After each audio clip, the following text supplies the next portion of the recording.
Preparing for a FP&A analyst at Co-op interview? You've reached Candy Mentor, and this video is for you. We'll walk through 20 key questions you're likely to face. For each question you'll see a sample answer followed by the key points to cover. Subscribe, like, and share, and drop a topic request in the comments.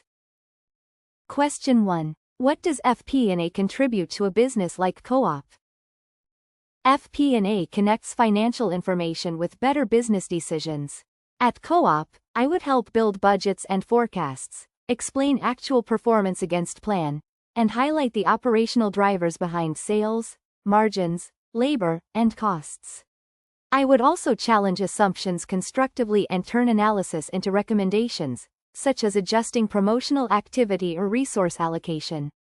The role is not simply reporting numbers. It is helping stakeholders understand what happened, what may happen next, and what actions can improve performance. While answering, focus on planning, forecasting, performance analysis, decision support, commercial partnership, and translating financial information into practical actions for retail, operations, and leadership teams. Question 2. Why do you want to work as an FP&A analyst at Co-op? I am attracted to Co-op because it combines a recognizable consumer brand with a strong member and community purpose. That creates an interesting FP&A environment. Decisions must support financial performance while also considering customers, colleagues, and long-term value. I would enjoy analyzing trading results, identifying operational drivers, and partnering with non-finance teams.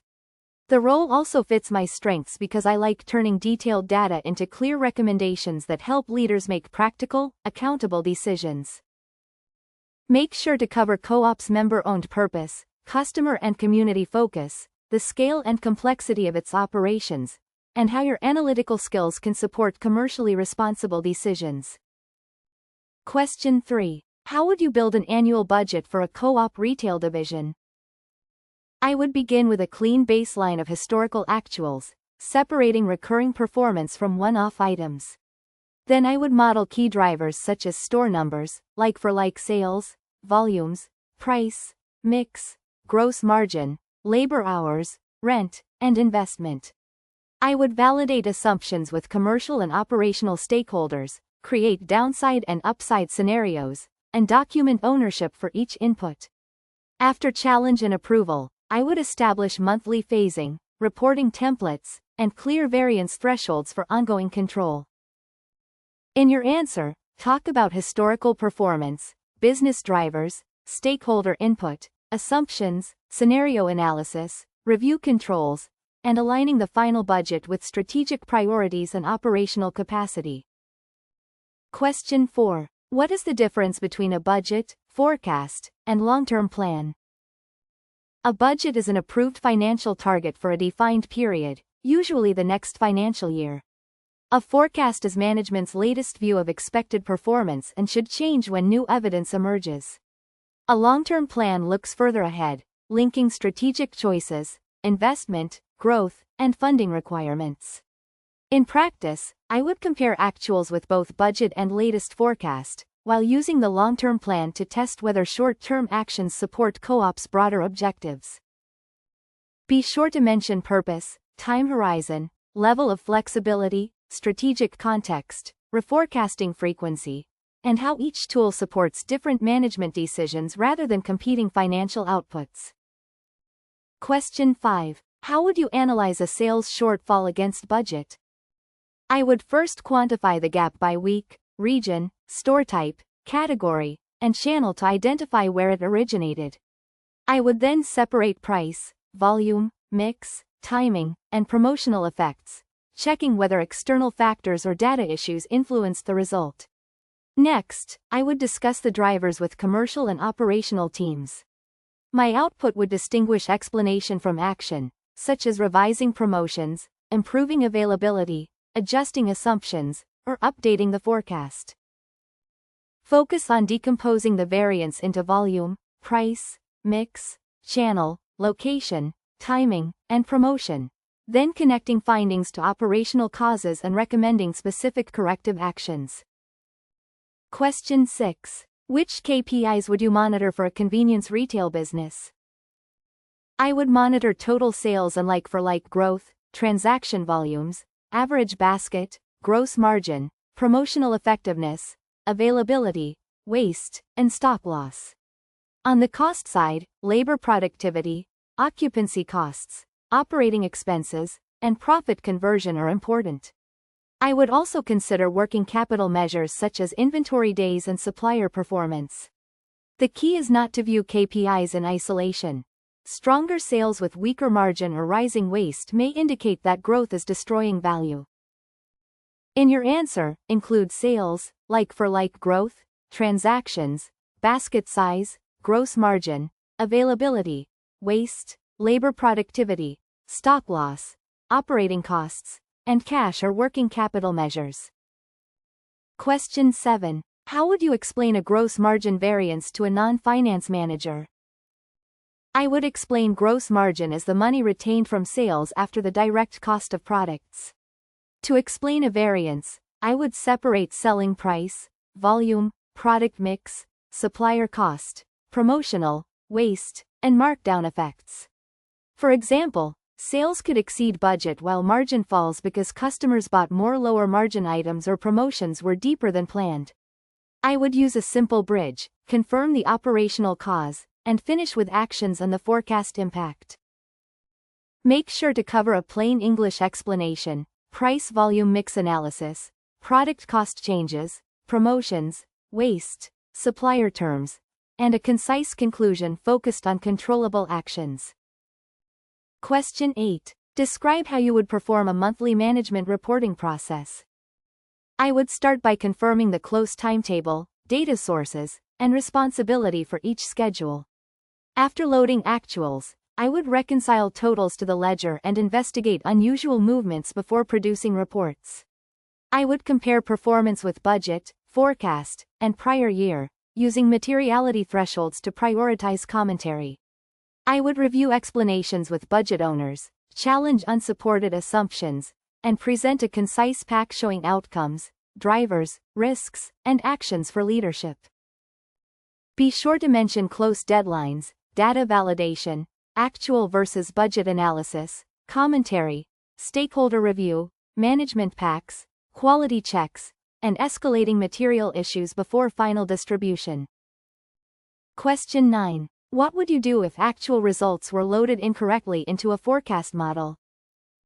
I would first stop the affected report or clearly flag it as provisional so incorrect information is not used. I would trace the issue from source file through transformation and model formulas, quantify which outputs were affected, and correct the underlying data rather than manually overriding results. Then I would reconcile totals, rerun checks, and obtain an independent review. I would communicate the impact and remediation clearly, followed by a control improvement such as validation or version control. Focus on stopping distribution, identifying the source, quantifying the impact, correcting and reconciling the model, documenting controls, and communicating transparently without assigning blame. Question 10. How would you forecast sales for a group of co-op stores? I would forecast at the appropriate store or cluster level, using historical sales, like-for-like trends, transactions, basket size, seasonality, pricing, promotions, and availability. I would adjust for openings, closures, refurbishments, local events, and known competitor or economic factors. Rather than applying one growth rate blindly, I would segment stores by maturity and performance. I would review assumptions with commercial teams, create sensitivities, and aggregate the forecast only after checking the underlying drivers. In your answer, discuss store-level drivers, historical trends, seasonality, new openings or closures, price and promotions, local factors, stakeholder challenge, and scenario-based sensitivity analysis. Question 11. How would you evaluate whether a promotion was financially successful? I would compare promoted performance with a credible baseline, considering the normal sales pattern, timing, and comparable stores or products. I would calculate incremental revenue and gross profit after discounts, supplier funding, waste, and additional labor or logistics costs. I would also assess cannibalization, basket effects, and whether customers returned afterward.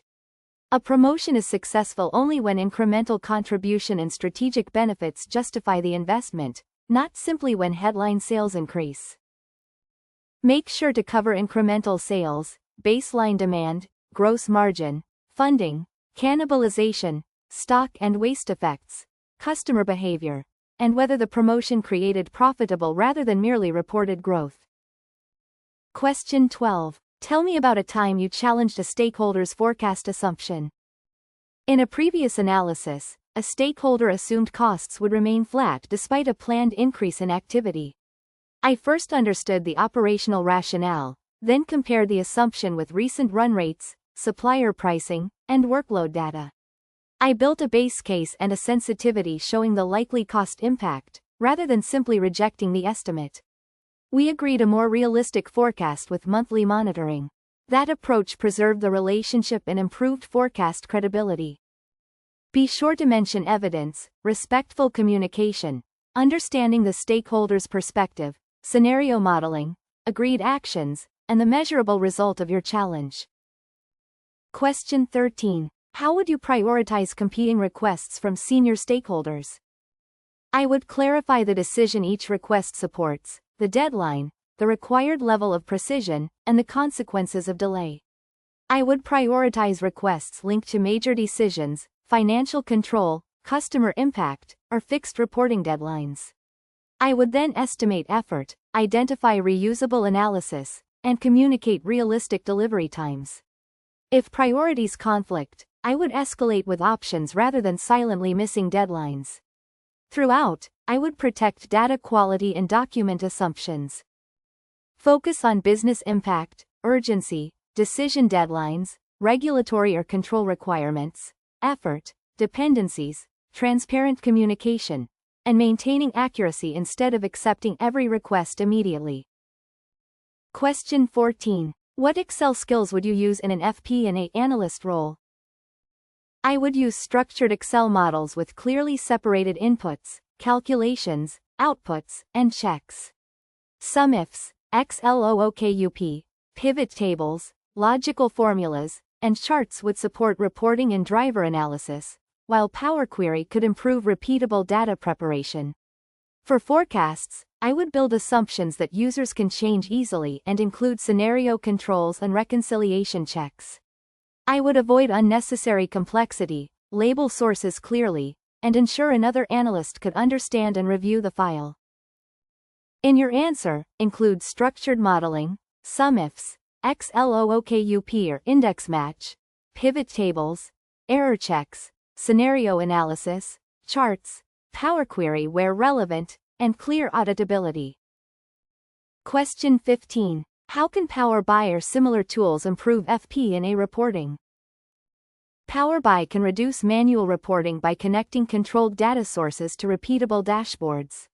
I would use it to show sales, margin, cost, and operational KPIs with filters for region, store, category, or period, allowing users to move from headline performance to drivers. However, automation does not replace judgment. I would define KPI logic carefully, validate refreshes, maintain ownership, and supplement visuals with concise commentary on risks and actions.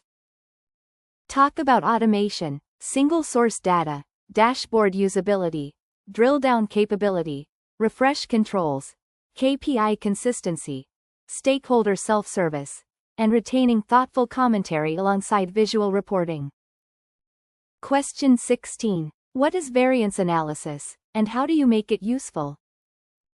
Variance analysis explains why actual performance differs from a reference point such as budget, forecast, or prior year. I make it useful by separating timing, volume, price, mix, rate, efficiency, and one-off effects, then ranking the drivers by materiality.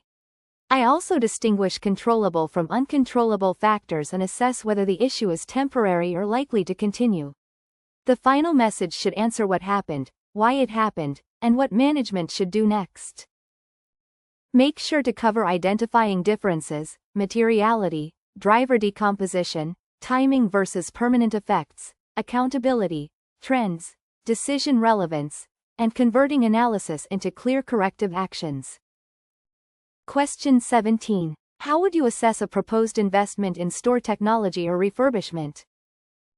I would define the investment case around incremental cash flows rather than accounting profit alone. That means estimating upfront costs, implementation and training expenses, ongoing savings, sales uplift, margin impact, working capital effects, and useful life. I would calculate payback and NPV using an appropriate discount rate, then test downside scenarios around adoption, timing, and delivery cost. Finally, I would compare financial returns with customer experience, operational resilience, and Co-op's strategic priorities. In your answer, discuss incremental benefits, implementation costs, payback, NPV, cash flows, operational assumptions, risks, sensitivity analysis, and alignment with customer and strategic objectives. Question 18. How would you handle an unexpected cost overspend during the year? I would validate the result first by checking invoices, accruals, coding, timing, and whether the cost is genuinely incremental. I would then identify the root cause and determine whether the impact is one-off, recurring, or merely a phasing issue. After quantifying the full-year effect, I would discuss mitigation with the owner, such as reducing discretionary spend or rescheduling activity. I would update the forecast, document the rationale, and escalate material risks early. Focus on validating the overspend, separating timing and permanent effects, identifying the owner and root cause, quantifying the full-year impact, agreeing mitigation, and updating forecasts promptly. Question 19. How do you ensure accuracy and integrity in financial analysis?